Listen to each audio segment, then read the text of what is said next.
오늘의 본문 말씀은 사무엘상 8장의 말씀입니다.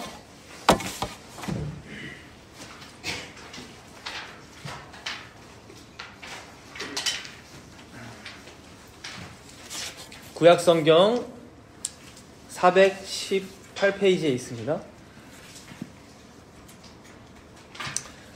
본문은 사무엘상 8장 전체의 말씀인데 봉독은 제가 1절부터 9절까지만 읽도록 하겠습니다. 봉독합니다. 사무엘이 늙음에 그의 아들들을 이스라엘 사사로 삼으니 장자의 이름은 요엘이요 차자의 이름은 아비아라. 그들이 브엘세바에서 사사가 되니라.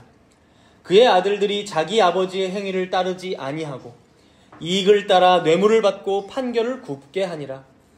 이스라엘 모든 장로가 모여 라마에 있는 사무엘에게 나아가서 그에게 이르되 보소서 당신은 늙고 당신의 아들들은 당신의 행위를 따르지 아니하니 모든 나라와 같이 우리에게 왕을 세워 우리를 다스리게 하소서 한지라. 우리에게 왕을 주어 우리를 다스리게 하라 했을 때에 사무엘이 그것을 기뻐하지 아니하여 여호와께 기도하며 여호와께서 사무엘에게 이르시되 백성이 내게 한 말을 다 들으라. 이는 그들이 너를 버림이 아니요 나를 버려 자기들의 왕이 되지 못하게 함이니라. 내가 그들을 애굽에서 인도하여 낸 날부터 오늘까지 그들이 모든 행사로 나를 버리고 다른 신들을 섬김같이 내게도 그리하는도다. 그러므로 그들의 말을 듣되 너는 그들에게 엄히 경고하고 그들을 다스릴 왕의 제도를 가르치라. 아멘.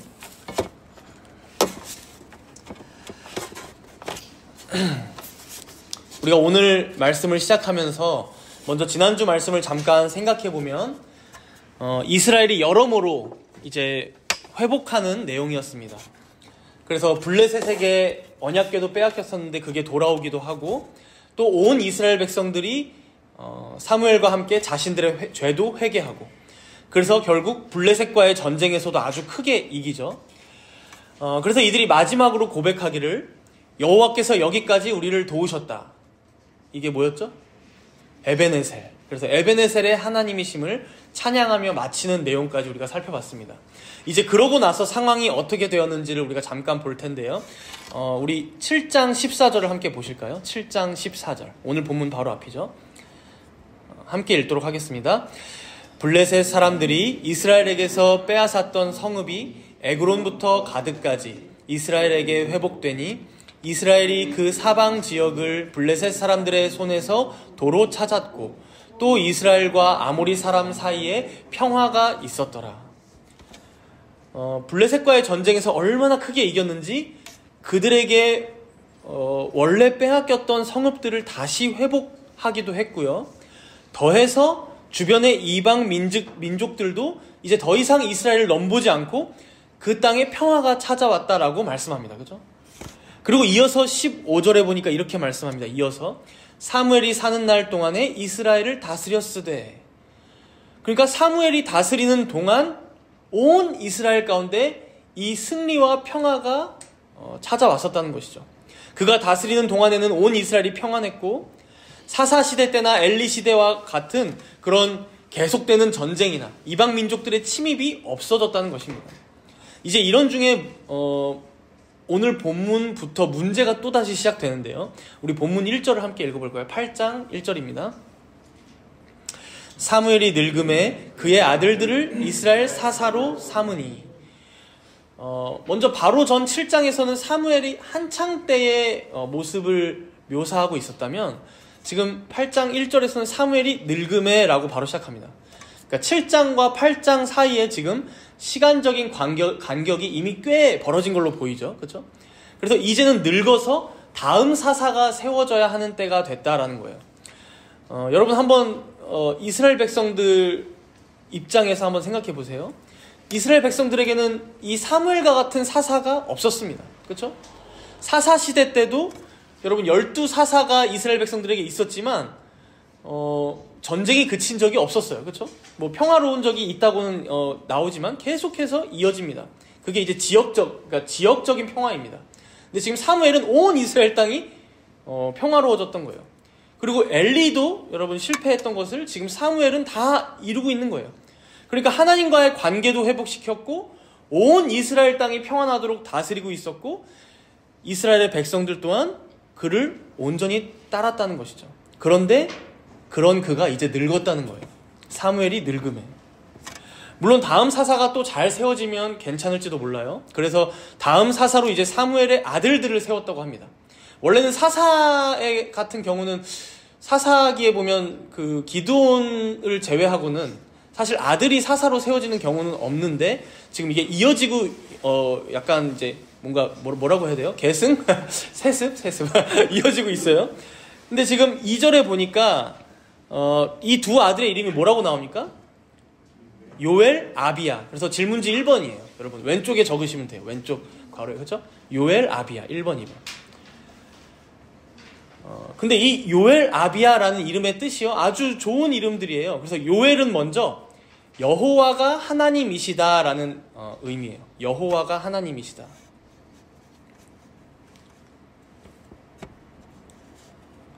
여호와가 하나님이시다. 요엘. 그 다음에 아비야는 여호와가 나의 아버지이시다. 여호와가 나의 아버지이시다. 그러니까 여러분 요엘과 아비야 아무래도 사무엘의 아들들이다 보니까 이런 이름을 지었겠죠. 하나님을 잘 섬기고 하나님을 아버지로 섬기며 크라고 그죠? 그리고 엘리의 아들들 앞에서 홈리와 비나스를 봤지만 이 아들들과는 뭔가 다르지 않을까 하는 기대로 우리가 읽게 되는데 문제는 3절입니다. 3절 제가 읽습니다. 그의 아들들이 자기 아버지의 행위를 따르지 아니하고 이익을 따라 뇌물을 받고 판결을 굽게 하니라. 여기 보면 이제 판결을 굽게 한다라는 것은 뇌물을 받아서 판결을 올곧게 행하지 않고 굽게, 그러니까 편차를 두고 행했다는 거예요. 뇌물에 따라, 자기 이익을 따라. 여러분 이걸 보면 참 자식은 부모 마음대로 안 된다는 게 그쵸? 좀 생각하게 되죠. 사무엘을 볼 때 가장 많이 생각되는 지점입니다. 아마 누구보다도 더 사무엘은 자기 아들들을 잘 키우려고 신경 쓰긴 했을 거예요. 왜냐하면 엘리의 두 아들 홈리와 비느하스가 어떻게 자라게 되는지를 봤거든요. 그렇기 때문에 잘 키워보려고 이름도 잘 지었던 것 같은데 이렇게 컸다는 거죠. 그래서 이제 이걸 가지고 오늘 본문에 보면 이 두 아들은 브엘세바에서 사사가 되고 지금 아버지 사무엘은 라마에 있죠, 그렇죠? 라마에 있다고 나오거든요. 그래서 집이 서로 너무 멀어서 아버지 얼굴을 잘 못 보고 아버지가 잘 못 키워서 아이들이 이렇게 삐뚤어 나갔다 이런 이제 원인을 추적해 보기도 하는데 사실 이건 추측일 뿐인 것 같고요. 결국 오늘 본문이 이렇게 시작하면서 보여주는 것은 여러분 죄인들이 겪는 한계, 인생이 겪는 어떤 한계성, 연약함 이런 걸 보여주는 것 같아요. 그러니까 아무리 사무엘이어도 결국 늙게 되고요, 그렇죠? 그리고 아무리 사무엘이어도 자기 마음대로, 자기 뜻대로 되지 않는 게 있다는 겁니다. 이게 죄인인 인생들이 겪는 한계와 그리고 연약함이에요. 또 이스라엘 백성들도 마찬가지입니다. 아마 이스라엘 백성들은 지금까지 사무엘을 정말 많이 의지하고 있었을 거예요. 이런 사사가 없었거든요. 대단한 사사죠. 그러나 여러분, 그런 사무엘이 늙는 것을 보면서 그리고 그런 사무엘 사사의 뒤를 이어서 두 아들이 세워졌는데 그 아들들마저도 엘리의 아들들과 같이 비슷하게 가는 것을 보면서 결국 이 땅에서는 사람을 의지해서는 될 게 없다. 모세도 죽고 여호수아도 죽고 갈렙도 죽고 사무엘도 가는구나. 이걸 이제 이스라엘 백성들은 아마 깨달았을 거라는 것이죠. 안타까운 것은요, 보통 우리가 이런 일들을 겪으면 우리가 이제 어딜 쳐다봐야 됩니까? 사람을 다 쳐다보다가 실망을 마쳤어요. 그럼 어딜 쳐다봐야 돼요? 당연히 하나님을 쳐다봐야죠. 그렇죠? 내가 의지하고 내가 저렇게 존경했던 사람들이 다 무너지는구나. 그래, 맞아. 인생에겐, 죄인에게는 희망이 없었지, 소망이 없었지. 내가 과연 누구를 의지하고 살고 있었는가? 당연히 영원하시고 불변하신 하나님을 바라봐야 합니다. 그런데 사람이 그러기가 쉽지 않은 것 같습니다. 이제 이어서 이스라엘 백성들이 뭘 요구하는지 볼 텐데요. 5절입니다. 5절. 본문 5절 함께 읽도록 하겠습니다. 그에게 이르되 보소서 당신은 늙고 당신의 아들들은 당신의 행위를 따르지 아니하니 모든 나라와 같이 우리에게 왕을 세워 우리를 다스리게 하소서 한지라. 다른 나라들을 보니까 왕이 있더라는 거예요. 그러니 우리도 이제는 왕을 세워달라는 거예요. 사실 보통 사람들이 세울 만한 대책입니다. 그죠? 좀 더 어찌 보면 똑똑한 사람들이 세울 만한 대책이에요. 그러니까 이제 더 이상 사사 제도로는 안 되겠다. 왕정 제도로 가자는 것이죠. 사사가 아니라 왕정 제도로 가자. 그러나 이어지는 6절과 7절을 보면 먼저는요, 이 생각이 잘못된 걸 알 수 있어요. 우리 6절에 한번 보시면 사무엘이 이 말을 듣자마자 뭐라고 해요? 기뻐하지 않았다라고 서술합니다. 아마 이런 이스라엘 백성들의 인간적인 처사에 실망했던 것 같기도 하고, 또 개인적으로 생각해보면 여러분 어때요? 여러분들이 사무엘이라고 한번 생각해보세요. 일평생을 이스라엘 백성들을 다스리는 데에 인생을 바친 남자예요. 근데 이제 늙음하게 자기 아들들이 좀 속색이는 건 당연히 있어요. 그런데 자기에게 와가지고 이제는 안 되겠으니 당신 같은 사사로는 안 되겠으니 왕을 좀 세워주십시오라고 하면 여러분들 어떨 것 같아요? 마음에 솔직히 서운하죠. 상처가 되고 실망감이 됩니다. 이건 인간적으로. 그렇죠? 안 그럴 수가 없습니다. 물론 이제 자기 아들들이 실망시켜서 더 그런 건 있지만 정황상 그렇죠? 이게 이제 7절에 보면 하나님께서 하시는 말씀에 더 잘 드러나고 있어요. 이제 사무엘의 마음을 먼저 알아주시는데 우리 7절을 함께 읽어볼까요? 7절입니다. 여호와께서 사무엘에게 이르시되 백성이 내게 한 말을 다 들으라. 이는 그들이 너를 버림이 아니요 나를 버려 자기들의 왕이 되지 못하게 함이니라. 참 하나님 먼저 따스함을 느껴요. 그렇죠? 먼저는 사무엘을 잘 이렇게 달래주고 계세요. 그렇죠? 왕 세워달라는 말 그거 들어줘라. 이건 그들이 너를 버린 게 아니라 오히려 누굴 버린 거야? 나를 버려서 자기들의 왕이 되지 못하게 한 거야. 그러니까 왕이신 하나님을 버린 처사다라고 지금 하나님께서는 말씀해주고 계신 거예요. 여러분 이거 무서운 말 아닙니까? 무려 누구를 버렸다고 합니까? 지금 왕을 세워달라고 한 것뿐인데 하나님을 버렸다고 합니다. 근데 이제 우리가 여기서 더 이해가 되지 않는 지점은 오늘 본문에서 이렇게 왕이신 하나님을 버리고 새로운 왕을 요구하는 이스라엘 백성들의 이 말을 들어주라고 하나님께서 말씀하신다는 거예요. 여러분 여기 7절에도 보면 이르시되 백성이 내게 한 말을 다 들으라, 들어주라고 하고 있죠.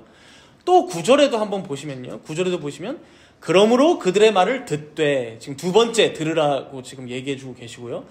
그리고 이제 오늘 본문 마지막 22절에도 한번 보세요. 22절 맨 끝에도 보시면 여호와께서 사무엘에게 이르시되 그들의 말을 들어 왕을 세우라. 그러니까 결론을 결국 또 들어주라는 거예요.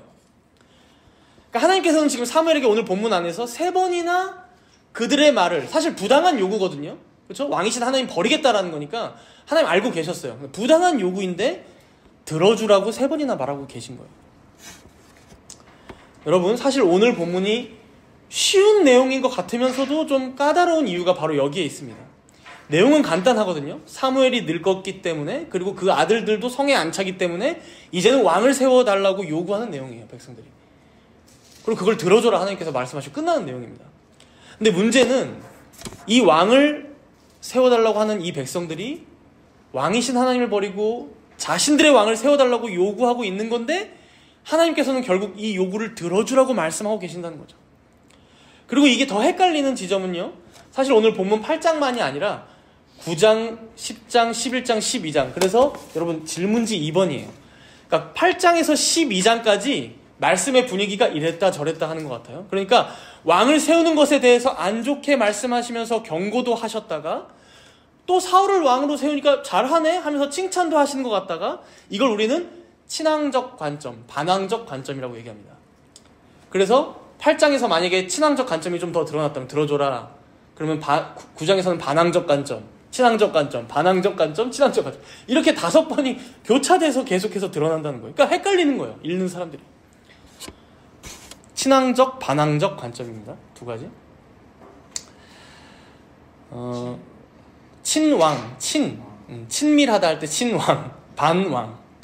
그러니까 왕에 대해서 하나님께서 기꺼이 찬성하시면서 너희들 왕 세워라고 하시는 것 같다가 또 한편으로는 왕에 대해서 너무 뭐라고 해야 되죠? 너무 책망하세요.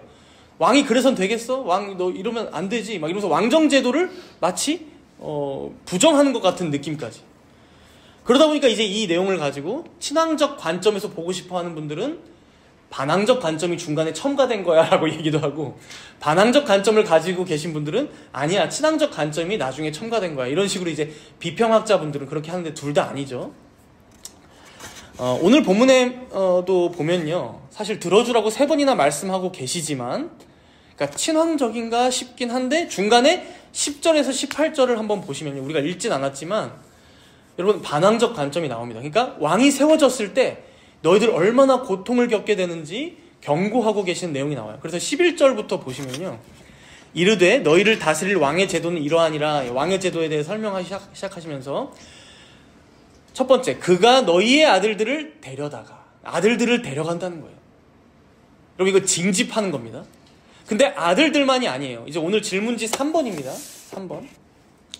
여기 11절부터 17절 사이에요, 왕이 데려갈 거야, 끌어갈 거야, 그리고 곡식들을 걷어갈 거야, 이런 말이 총 6번이 등장해요.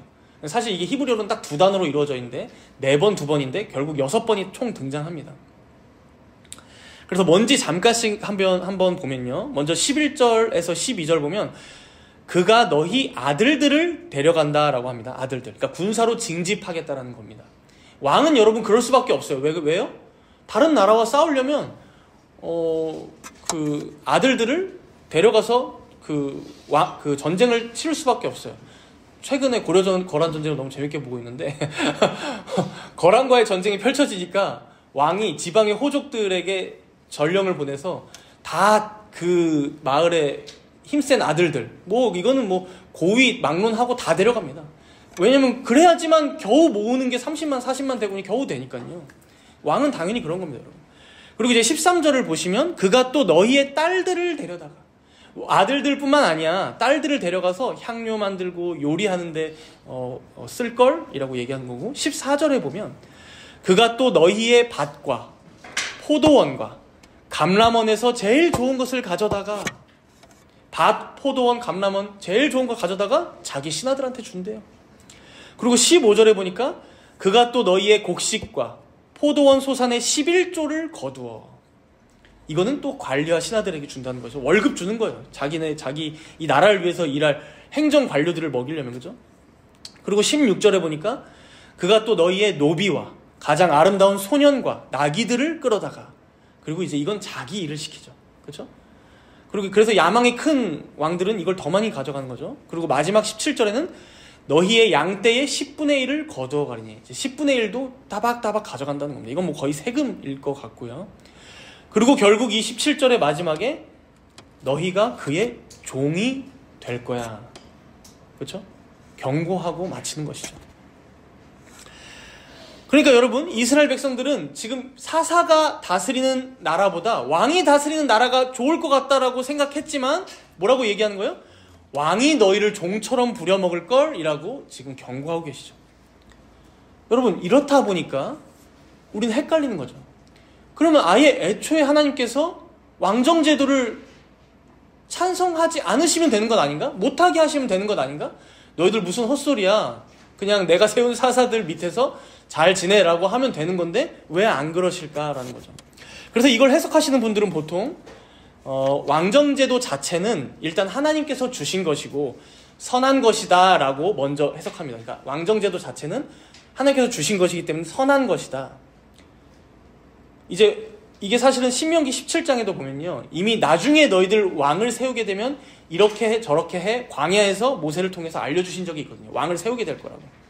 그래서 이제 이게 선한 것이다 라고 생각하는 측면인데,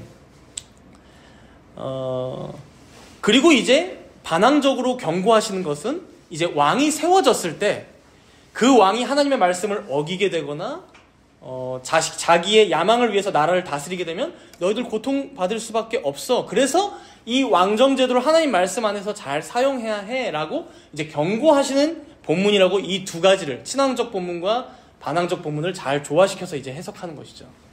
그러니까 왕정제도는 선한 것이지만 그것을 악하게 활용하면 안 돼, 결국 너희들 고통받을 수밖에 없다 라고 이제 보통 해석한다는 거예요. 그러나 우리가 여기서 그치지 말고 이 내용을 조금 더 생각해보면 좋을 것 같아요. 조금 더 확장해서. 여러분, 먼저 오늘 본문에서 하나님께서 왕을 세워달라고 하는 이 이스라엘 백성들의 요구를 들어주신다고 해서 여러분 이 왕정제도가 과연 선한 것일까 우리는 생각해 봐야 합니다.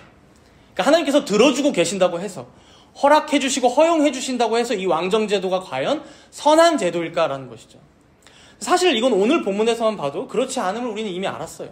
방금도 봤지만 여러분 왕을 세우게 되면요, 그 왕은 자기 나라를 보호하기 위해서 고통스럽지만 어떤 부모의 아들들, 딸들을 징집해 갈 수밖에 없고, 혹은 자신의 야망을 더 이루기 위해서 뭔가 착취해가는 왕들도 생길 수밖에 없고, 혹은 자신의 신하들을 위해서 세금을 더 걷기도 하고, 그렇게 백성들을 종처럼 부릴 수밖에 없는 게 왕정제도입니다.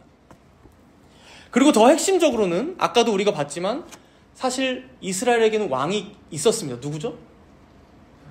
하나님이 계셨죠.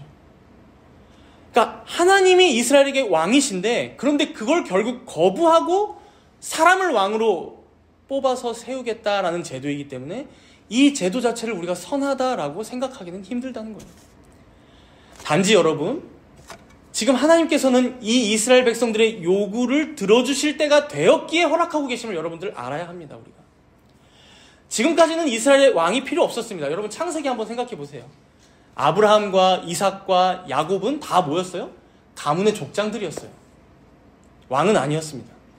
그리고 모세는 지도자였고, 그리고 아론은 대제사장이었고, 그리고 여호수아도 지도자였고, 사사시대 때는 사사들이 있었고, 그리고 이제 여기 와서 여러분 왕이 처음 세워지기 직전이에요. 그래서 이스라엘 첫 왕이 누구예요? 사울이죠. 사울. 즉 하나님께서는 지금 이스라엘 백성들에게 이 왕정 제도가 시작되어야 할 때임을 아시고 여러분 허용하기로 작정하신 것입니다. 이게 완전히 선한 제도라서가 아니라, 여러분 신명기 17장 14절에 보면 이렇게 말씀하세요. 아까 전에 제가 있었다 그랬죠. 신명기 17장 14절에 보면 네가 네 하나님 여호와께서 내게 주시는 땅에 이르러 그 땅을 차지하고 거주할 때에 만일 우리도 우리 주위의 모든 민족들 같이 우리 위에 왕을 세워야겠다는 생각이 나거든. 그러니까 이미 이들이 가나안 땅에 들어와 살다가 어느 시점이 되면 우리도 왕을 세워야 하는 거 아닙니까? 라고 생각할 거라고 하나님께서 이미 아셨다는 거예요. 사실 여러분 우리가 교리를 배웠지만 이미 작정하신 것이죠. 여러분. 그죠? 아시고 작정하신 것입니다. 그래서 그 이후에 쭉 왕에 대한 내용을, 왕이 그래서 어쩔 수 없이 왕이 세워지면 너희들 왕들은 이렇게 세워야 되고 이런 말씀들을 지켜야 돼 라고 이제 쭉 말씀하신 내용이 17장 이 뒤에 바로 이어집니다. 이런 맥락에서 여러분 우리가 오늘 이 시대도 한번 생각해 보자는 거죠. 여러분 왕정 제도가 완전히 무조건 선한 게 아니라면 그러면 여러분 우리나라는 여러분 어떤 정치 체제를 가지고 있습니까? 대한민국은 민주공화국이다라는 게 이제 헌법 1조인데 보통 이제 민주주의라고 얘기하죠. 이제 자본주의, 이제 경제관념에서는 자본주의라고 얘기하고 이제 민주주의라고도 얘기하죠. 여러분 민주주의가 뭐예요? 민이 주가 되는 나라. 사실 가장 진보된, 가장 뭔가 발달된 인간의 정치 체계라고 우리가 생각하지 않습니까? 국민 한 명 한 명이 다 투표해서 나라의 지도자, 사실상 왕을 뽑는 거죠. 대통령을 뽑는 거죠. 그럼 여러분 이 정치 체제는 정말 선할까요? 모두의 집단 지성으로 투표해서 가장 많이 뽑히는 사람을 뽑는 이 제도가 정말 과연 선할까요? 여러분 이건 예를 들면 편합니다. 국민들이 투표해서 뽑힌 사람들 중에요, 역사상 가장 악한 사람으로 손꼽히는 사람이 누군지 아십니까? 우리나라 얘기는 하지 맙시다. 민감하니까. 전시라니. 거의 투표가 아니라 거의 쿠데타였죠? 네, 쿠데타. 영화 보고 오세요. 쿠데타. 저도 보려고 하는데 어쨌든. 여러분 히틀러입니다. 히틀러는 여러분 당시 독일 국민들이 자신들의 나라를 부강하게 해줄 지도자로 당당하게 투표해서 이겨서 지도자가 되었어요. 대통령이었습니다. 여러분.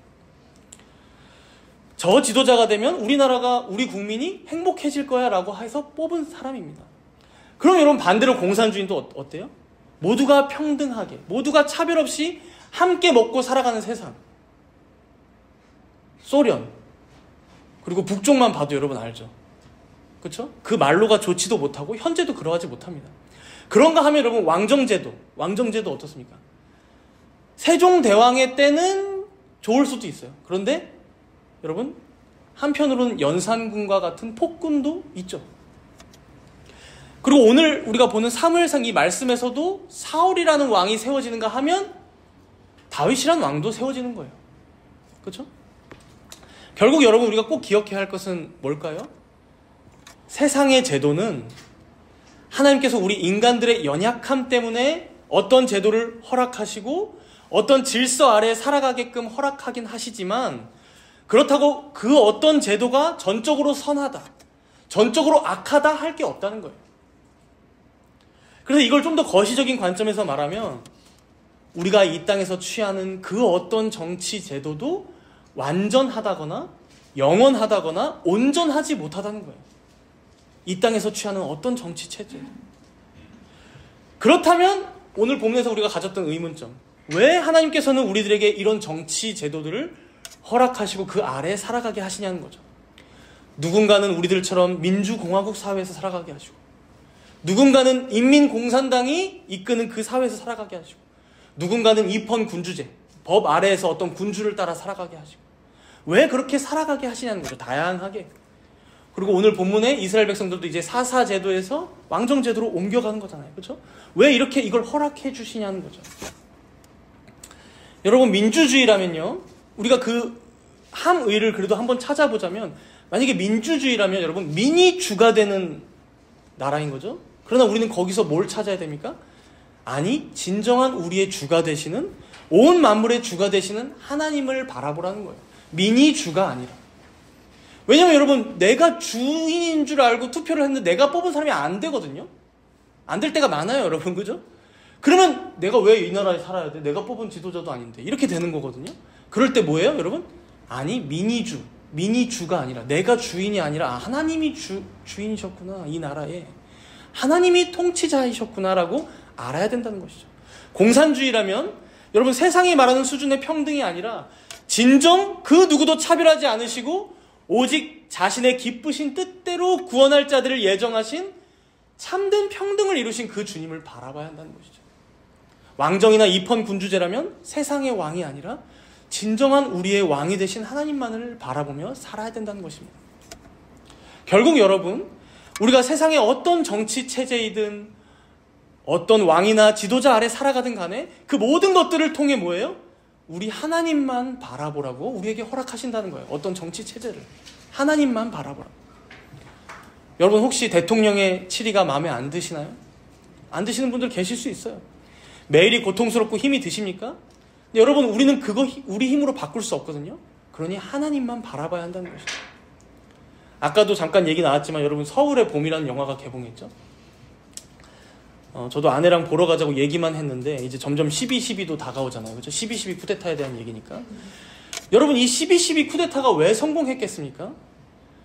여러분, 그 영화 안에서 잘 그려졌다라고 하는데, 여러분, 그 쿠데타가 막힐 수 있는 여러 번의 시도들과 여러 번의 계기들이 있었다고 합니다. 근데 막혀지지 않고 결국 성공하거든요. 우리가 역사를 알잖아요. 그렇죠? 그렇다면은 궁극적으로 왜 하나님께서 이것을 허락하시고 허용하시고 작정하셨냐는 것이죠. 마치 오늘 본문에 이들에게 왕정제도를 허용하시면서 그 말을 들어주는 것처럼요. 물론 이 왕정제도를 허용하면서부터 이스라엘 백성들은 진짜 고통이 시작됩니다. 여러분, 사울 왕일 때 이스라엘 백성들은 힘들었을 거예요. 실제 우리나라도 이 군부 독재 시절에, 그렇죠? 얼마나 고통스러웠습니까? 여러분, 12.12 쿠데타 이후에 바로 다음 해 5월 18일 날 일어났던 게 뭐예요? 광주 민주화 항쟁이에요. 어떤 이들에게는 너무나 큰 희생이었고, 그리고 엄청나게 큰 고통으로 지금까지도 트라우마로 자리 잡은 그 사건이 이 쿠데타를 통해서 이루어지게 되거든요.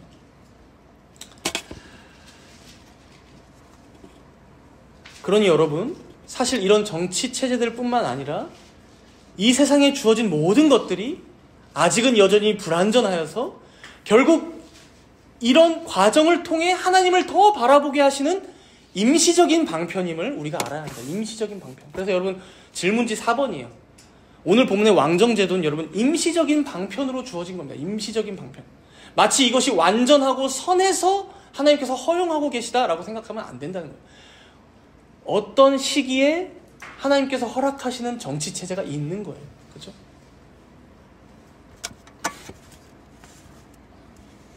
여러분, 예를 하나 더 들어보면요. 여러분, 우리에게 왜 옷이 필요합니까? 요즘 같은 시절은 왜 옷을 입나요?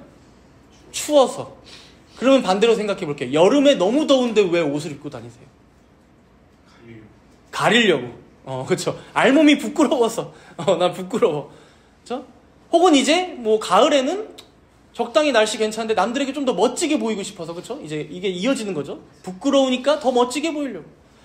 그런데 여러분, 그럼 하나만 더 생각해 볼게요. 알몸으로 다니면 왜 부끄럽습니까? 정답이죠, 여러분.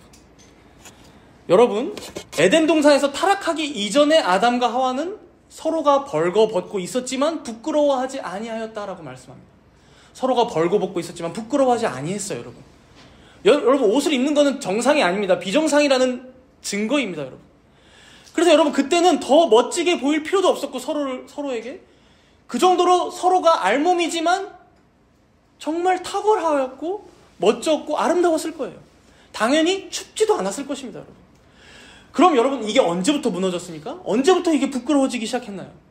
범죄하자마자 아담과 하와는 선악을 알게 하는 나무 열매를 따먹자마자 자신들이 벗은 줄 알고 무화과 나무 잎으로 자신들의 몸을 가렸다라고 말씀하죠. 여러분, 그렇게 우리가 입고 있는 이 옷은요, 우리가 타락한 죄인임을 알려주는 증거물입니다. 타락한 죄인임을 알려주는 증거물. 서로가 알몸으로 서로 앞에 섰을 때 얼마나 떳떳하지 못하겠습니까? 얼마나 수치스럽겠습니까? 그러나 여러분, 이렇게 무화과 나무 잎으로 겨우 가리고 에덴 동산에서 쫓겨나고 있는 이 아담과 하와에게 우리 주님께서 뭘 지어 입히셨나요? 뭘 지어 입히셨어요? 가죽옷. 여러분, 이 가죽옷은요, 사실 그것 자체로 완전하고 선한 것은 아니었어요. 그러나 이 아담과 하와에게 꼭 필요한 것이기 때문에 하나님께서 지어 입혀 주셨던 것이죠. 아담과 하와가 만약에 범죄만 하지 않았다면 필요가 없는 옷이었어요, 애초에. 가죽옷은. 여러분, 벗고 있어도 춥지 않았을 것이고 수치스럽지 않았을 것이고 충분히 영화롭고 아름다웠을 거예요. 즉, 옷은요, 여러분, 같은 맥락에서, 오늘 본문의 같은 맥락에서 우리 주님이 오실 때까지만 필요한 임시적인 방편입니다. 죄인이 살아가는 데 필요하기 때문에 만들어진 거예요. 같은 맥락에서 여러분, 좀 위험한 얘기로 들릴 수 있지만, 여러분, 성경은 왜 필요합니까? 성경은 영원히 필요합니까? 영원히? 여러분, 간단합니다. 타락하기 전에 아담과 하와가 성경이 필요했습니까? 타락하기 전에 아담과 하와가? 성경 읽고서 이렇게 하나님께 기도하고 했을까요? 여러분, 우리 주님이 오시는 그날, 그리고 그분과 함께 하게 되면 여러분들은 어떻게 하시겠습니까? 뭐 여러분들이 거할 처소가 이제 만약에 있다면 거기서 앉아서 성경책 보고 계시겠습니까? 천국에서? 아니죠. 그분 앞에 직접 나아가죠. 그리스도 앞에 옹기종기 모여 앉아서 그분의 말씀을, 그분의 음성을 직접 듣는 것이죠. 그분의 얼굴을 그대로 바라보면 됩니다. 물론 이제 이것을 성경에 나온 대로 말로 표현했을 때, 그러니까 우리의 언어로 표현했을 때 이렇다는 것이지, 이제 실제로는 상상조차 가지 않죠. 이 풍경이 실제로는 상상을 할 수가 없죠. 아예 초월적인 세계니까요, 그렇죠? 그러니까 그날이 되면 여러분, 사실 옷이 임시적인 방편이겠지만 옷을 입을 수도 있겠죠. 그러나 우리의 부활한 영화로운 몸이 어떨지 모르기 때문에 옷을 입고 있을까, 벗고 살아가게 될까, 뭐 그게 상관이 있을까요? 예전에 계시록에서도 말씀했지만 우리가 음식을 필수적으로 먹어야 할지, 혹은 먹는다면 뭘 먹어야 할지, 우리가 하나님의 말씀을 당연히 듣고 살게 될 텐데 듣는다면 어떻게 듣게 될지, 혹은 우리의 각자의 집이 있다면 어떤 방식으로 살아가게 될지 우리는 상상조차 하지 못한다는 것이죠. 그러나 분명한 것은 결국 이 땅에 있는 거의 대부분의 것들이 임시적으로 지금 우리에게 허락된 것이라는 것입니다. 임시적으로. 옷도 그렇고 여성분들 화장품도 그렇습니다. 화장품 천국 가서 안 사셔도 돼요. 그렇죠? 임시적인 방편이에요. 우리의 부끄러운 부분을 가리는. 화장실 가는 것도 마찬가지예요. 화장실 가는 것도. 집에서 사는 것도, 음식도, 물도, 불도. 그리고 사실 이 언어도 여러분, 언어도 여러분, 하나님과 어떻게 소통하게 될까요? 언어도? 영어를 쓸까요? 한국말을 쓸까요? 히브리어를 쓸까요? 헬라어를 쓸까요? 라틴어를 쓸까요? 언어도 여러분, 언어도 임시적인 거예요, 여러분. 오늘 좀 철학적인 말들을 했는데 정리해보자면, 이제 오늘 본문에 허락되었던 이 왕정 제도 또한 당시 이스라엘 백성들이 살아가야 할 임시적인 방편으로 주어진 것이다 라고 결론을 내릴 수 있습니다. 그래서 지금 우리가 살아가는 이 민주주의 혹은 자본주의 혹은 공산주의, 사회주의 등등 마찬가지로 임시적인 방편일 뿐이듯이 왕정제도도 그렇다는 것이죠. 물론 오해하지 말아야 할 것은 여러분 성경에 대해서 이제 말한 걸 한 번 더 얘기하자면 하나님의 말씀은 영원한 진리입니다. 이 성경. 다만 이 성경이라는 특별한 방편이 우리에게 필요하게 된 이유는 결국 우리가 범죄하여 타락하게 되었기 때문에, 죄인이기 때문에 기록해서 알려줘야 할 필요성이 있었던 것이죠. 여러분, 우리가 그날에 천국에서 지내게 될 때는 더 이상 이 성경에만 얽매여서 지내는 게 아니라, 그렇죠? 우리의 구원이 완성된 후이기 때문에, 하나님의 나라가 온전히 완성되기 때문에 우리는 거기서 더 자유롭게 살아간다는 거예요. 그래서 그때가 되면 여러분, 세상의 정치 체제는 다 필요가 없게 됩니다. 왜 그렇습니까? 하나님만이 우리의 온전한 주인이시오, 온전한 우리의 왕이 되시기 때문이죠. 우리가 비록 지금 이 땅에서는 타락한 죄인이라서, 또 믿음이 연약해서, 여러분, 이런 죄인을 도와줄 어떤 기관이 필요합니까, 여러분? 교회가 필요하잖아요, 교회가. 여러분들에게 지금 말씀을 전하는 목사, 저도 필요하고, 여러분들의 영적인 상태를 다스려줄 장로도 필요하고, 여러분들의 물질적인 필요를 공급해줄 집사도 필요합니다. 그러니까 이 땅에서는 아직 그리스도의 직무를 이 직분자들을 통해 교회 안에서 대행되고 있다면, 여러분, 그날이 되면 그리스도께서 직접 하실 뿐만 아니라 우리 또한 완전히 영화롭게 되어서 이제 아예 새로운 국민이 된다는 것이죠. 그러니 사실 여러분, 이 땅의 교회마저 임시적인 방편입니다. 임시적인 방편, 교회마저. 연약하고 죄인된 우리들을 돌보시고 키우시는 그리스도의 가정, 그리스도의 학교라고 볼 수 있는 것이죠. 이 땅에서 사는 날 동안 여러분들 한 명 한 명을 하나님께서 작정하신 구원까지 이끌어갈 그 기관인 겁니다, 여러분, 이 교회는. 이제 많은 논의를 뒤로 하고, 오늘 본문에서 왕정제도를 하나님께서 왜 허락하셨다? 임시적인 방편으로 허락하셨다. 이걸 기억하시면 되겠습니다. 중요한 것은 사사가 우리를 다스리는 시대이든, 왕이 우리를 다스리든, 지금처럼 대통령이나 행정기관을 통해서 우리가 다스림을 받든, 우리가 나라에서 해야 할 의무는 다 하되, 진짜 우리의 왕은 누구시다? 바로 하나님임을 기억하며 살아가야 한다는 것입니다.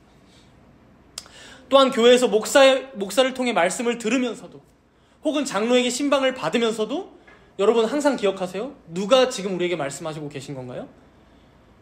선지자 직무를 행하시는 그리스도께서 가르쳐주고 계신 거예요. 목사를 통하여. 그리고 우리 주님이 친히 여러분들을 찾아오시는 게 바로 신방입니다. 장로들의 신방. 여러분, 이거 사입이나 이단 같은 말이 아니에요. 제가 예수란 말이 아니잖아요. 그렇죠? 오해하지 마셔야 돼요. 오히려 우리에게 이런 믿음이 있어야 곁길로 나가지 않아요. 지금 나에게 말씀을 전하고 있는 저 목사를 신성시하는 게 아니라, 그렇죠? 나를 찾아온 이 장로를 높이는 게 아니라, 저 목사를 통해 나에게 말씀을 주시는 하나님을 바라보고, 그렇죠? 장로를 통해 나를 돌보고 계시는 주님을 바라보고 의지하는 것, 이게 바로 우리가 가져야 할 바른 믿음이라는 것이죠. 그래서 하나님께서 집사들을 통해 실질적으로 우리를 도우시고 먹이시는구나, 재정부를 통해 우리 교회를 이끌어 가시는구나, 이걸 믿어야 우리가 사람을 의지하지 않고 돈을 의지하지 않을 것 아니겠습니까? 이게 바로 바른 직분론이라는 것이죠. 더 나아가 우리가 입는 옷도 마찬가지였습니다. 여러분, 옷이 명품이라고 그거 못 입으면 큰일 날 것처럼 생각할 것 없습니다. 다 이 땅에서 잠깐 입다가 버릴 옷들입니다. 오히려 그 옷에 목매달기 전에 여러분, 죄로 더럽혀진 우리를 의의 옷으로 덧입혀주신 그 예수 그리스도의 보혈의 공로를 우리가 더 생각해야 합니다. 오늘도 우리가 12월 성찬식을 거행하게 되는데, 이 성찬에 참여할 때에도 어떻게 참여해야 되겠습니까? 내가 오늘 멋진 옷을 입고 예쁘게 화장을 하고 왔다고 해서 하나님 앞에 완전한 자로 서는 게 아니라는 것입니다. 죄로 오염되어 더럽혀진 죄인으로서 이 성찬상 앞에 나오는 것입니다. 이렇게 자격 없는 나를 오늘도 그 찢기신 몸과 흘리신 피로 덧입혀 주시는구나. 오직 그 은혜의 공로에만 힘입어 우리가 예배하고 성찬에 참여하고 이 땅을 살아가는구나. 이렇게 그리스도만 바라보고 의탁하는 성찬이 바로 은혜의 방편이 된다는 것이죠. 이제 마지막으로 여러분, 오늘 본문에서 이스라엘 백성들이 아주 크게 잘못한 두 가지 내용을 살펴보고 마칠 건데요. 이제 질문지 5번입니다. 질문지 5번. 오늘 본문에서 이스라엘 백성들이 크게 잘못한 두 가지 내용을 한번 보고 마칩시다. 먼저 첫 번째로 5절을 한번 보세요. 5절. 제가 읽겠습니다. 그에게 이르되 보소서 당신은 늙고 당신의 아들들은 당신의 행위를 따르지 아니하니 모든 나라와 같이 우리에게 왕을 세워 우리를 다스리게 하소서 한지라. 모든 나라와 같이 우리에게 왕을 세워가 이제 질문지의 답이겠죠. 모든 나라와 같이 우리에게 왕을 세워. 여러분, 이게 아주 핵심적인 이들의 생각이었어요. 이스라엘 백성들이 보기에 다른 나라들처럼 되고 싶었던 거예요. 이 생각 자체가. 그런데 여러분, 우리가 성경을 통해서 계속해서 봐왔지만 이스라엘 백성들은 다른 나라와 같은 자들이 결코 아니었습니다. 하나님께서 택하신 민족이었고 하나님께서 거룩하게 구별하신 자들이었습니다. 레위기 20장 26절에 보면요, 너희는 나에게 거룩할지어다. 내가 너희를 나의 소유로 삼으려고 너희를 만민 중에서 구별하였음이라 라고 말씀하세요. 또 민수기 23장 9절에 보면요, 이 백성은 홀로 살 것이라, 외롭죠? 홀로 살 것이라 그를 여러 민족 중에 하나로 여기지 않으리로다. 여러분, 하나님께서는 우리들을 다른 민족들과 구별하여 거룩하게 세우셨다는 거예요. 지금은 이제 민족의 문제가 아니죠, 그렇죠? 이제 믿는 자와 믿지 않는 자와 구별되는 그 거룩함을 얘기하는 것입니다. 그러니까 여러분, 우리 성도들은 어때야 합니까? 모든 나라와 같이, 세상의 저 사람들과 같이 그저 왕이 필요한 것 같으니 좀 왕 좀 세워주세요 하는 자들이 아니라는 거예요. 오히려 거꾸로 왕을 보면서도, 그리고 사무엘을 보면서도 사무엘을 봤을 때 실망이 되면 어떻게 해야 돼요? 오히려 우리의 진정한 왕이 계시지, 사사가 계시지, 그러면서 하나님, 저 하늘에 계신 주님을 바라봐야 하는 자들이라는 것이죠. 그래서 이제 두 번째 잘못도 우리가 생각해 볼 수 있죠. 본문 7절의 뒷부분입니다. 본문 7절 뒷부분. 이는 그들이 너를 버림이 아니요, 사무엘을 버리는 게 아니라 나를 버려, 하나님을 버려 자기들의 왕이 되지 못하게 함이니라. 그렇죠? 이는 그들이 너를 버림이 아니요, 나를 버려 자기들의 왕이 되지 못하게 합니다. 우리가 어떤 세상의 제도에 실망하고 낙심했다면, 여러분, 인간적인 대책을 강구하는 게 아니라 사실 하나님을 더 의지해야 하는 것이죠. 만약에 우리가 인간적인 대책을 강구하고 있다면 사실 이것은 그 사사제도를 버린 게 아니라 하나님을 버린 것입니다. 사사인 사무엘에게 실망했다면, 혹은 내가 지금 처해 있는 어떤 처지에서 고통스럽고 괴롭다면 다른 대책을 강구하는 게 아니라, 인간적인 생각으로, 그게 아니라 마땅히 하나님 앞에 나아가 부르짖었어야 했다는 것이죠. 진정한 우리의 사사이신, 진정한 우리의 주인이신 그 주님께 어려움을 고하고 도움을 청했어야 했다는 것입니다. 우리가 오늘 이 말씀 앞에서 각자 자신을 되돌아봅시다. 여러분들은 어떤 어려움 앞에 봉착했을 때 어떻게 대책을 강구하며 살아가십니까? 우리에게 돈이 문제가 될 때, 혹은 거주 환경이 어려워질 때, 혹은 나라 정치가 고통스럽고 날 괴롭게 할 때, 혹은 온 세계의 어떤 위기들이 우리를 위협해 올 때 여러분들은 어떻게 살아가고 계십니까?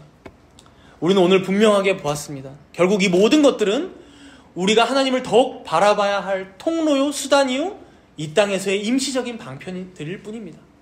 사람이 떡으로만 사는 것이 아니요, 하나님의 입으로부터 나오는 모든 말씀으로 산다는 것을 확인하는 인생의 여정 가운데 주님이 허락하신 것들입니다. 세상의 모든 일들을 통해서 결국 하나님을 경외하고 그의 명령들을 지키는 것이 사람의 본분임을 알게 하시는 과정이라는 것이죠. 그러니 사랑하는 여러분, 먼저는 완전하지는 못하지만 이 땅의 여러 방편들을 통하여 결국 자신의 말씀을 듣게 하시고 거듭나게 하시고 구원하시며 주님과 함께 살아가게 하시는 이 하나님께 감사함으로 영광을 올려드리시기 바랍니다. 또한 세상의 어떤 어려움이나 역경 앞에서 그것을 내 힘과 노력으로만 극복하려고 하는 것이 아니라, 여러분, 그러라고 주님께서 주신 미션도 아니잖아요. 그렇죠? 이거 넘어가 봐, 다음엔 더 높은 거 넘어가 봐, 이렇게 주신 미션들이 아니잖아요. 그렇죠? 그 앞에 있는 문제를 통해서 더 하나님을 의지하고 더 그분을 신뢰하는 가정들로 우리는 그 모든 일들을 선용하고 선하게 활용해야 한다는 것입니다. 그럴 때 여러분, 우리 주님께서 그 과정 가운데 복 내려 주실 것입니다. 또한 함께 하시고 은혜를 주실 것입니다. 그리고 그렇게 우리는 주님의 자녀로 거룩하게 빚어져 갈 것이며 자라가게 될 것이고, 결국 우리 주님 다시 오시는 그날 이 모든 임시적인 과정들을 마치고 완성된 모습과 인격과 성품으로 주님 앞에 서게 될 것입니다. 우리 함께 기도하도록 하겠습니다.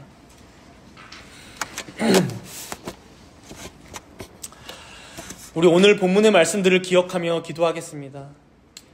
오늘 말씀에 사무엘이 늙었듯이, 그의 두 아들이 범죄했듯이, 이처럼 탁월한 어떤 지도자라 하여도 결국엔 죄인일 뿐이며 흠 많은 인생들임을 보여주고 계십니다. 그러나 이스라엘 백성들은 또다시 여기서 어떤 힘센 왕이 우리의 왕이 되면 좋지 않을까? 탁월한 왕이 세워지면 더 낫지 않을까? 또다시 죄인인 인생들에게 기대를 걸려고 합니다. 혹시 우리는 그렇지 않은지 되돌아봅시다. 세상에 어떤 탁월한 행정가라 할지라도 우리의 생명을 책임져 주진 않습니다. 어떤 탁월한 대통령이라고 할지라도 우리의 영혼을 어찌하지 못합니다. 결국 이러한 세상의 모든 임시적인 체제와 방편들을 통해 우리는 하나님만을 바라봐야 합니다. 우리의 영혼을 책임지시고 우리에게 생명을 주시며 우리를 구원하신 그리스도와 우리 하나님 아버지를 바라봐야 합니다. 우리 함께 우리의 인생이 참 부족하지만 그런 중에 오직 하나님을 바라보며 영원에 잇대어서 무너지지 않는 그 하늘의 소망을 붙잡고 사는 자들이 되게 해달라고 우리 다 함께 잠시 동안 간절히 기도하도록 하겠습니다.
영원하시고 불변하시며 무한하신 하나님 아버지, 우리 인생들이 이 땅에서 아무리 갖은 노력과 지혜를 동원해봤자 우리 힘으로는 우리 자신 한 명도 구원할 수 없는 자들임을 고백합니다.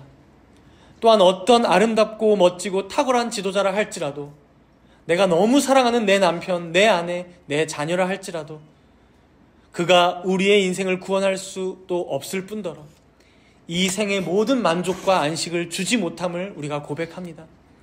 하오나 주님, 그걸 안다고 하면서도 어찌나 우리는 항상 하나님이 아닌 다른 어떤 것에 우리의 소망을 두고 살아가려고 하는지요. 이 땅의 모든 것들이 첫 범죄로 인해 타락했기에, 또한 우리가 죄인이기에 주어진 임시적인 방편임을 알아 진정 사람이 떡으로만 사는 것이 아닌 그 너머에 살아계시며 다스리시는 하나님의 말씀만으로 살아가는 자들임을 깨닫는 우리 모두가 되게 하여 주시옵소서. 그리하여 언제든지 오직 주님께 모든 영광을 올려드리며 모든 주권이 하나님께만 있음을 인정함으로 그 앞에 부르짖고 기도하고 간구하고 그 은혜를 사모하며 살아가는 우리들 모두가 되게 하여 주시옵소서. 이 모든 말씀 감사드리오며 우리 주 예수 그리스도의 이름으로 기도드리옵나이다. 아멘.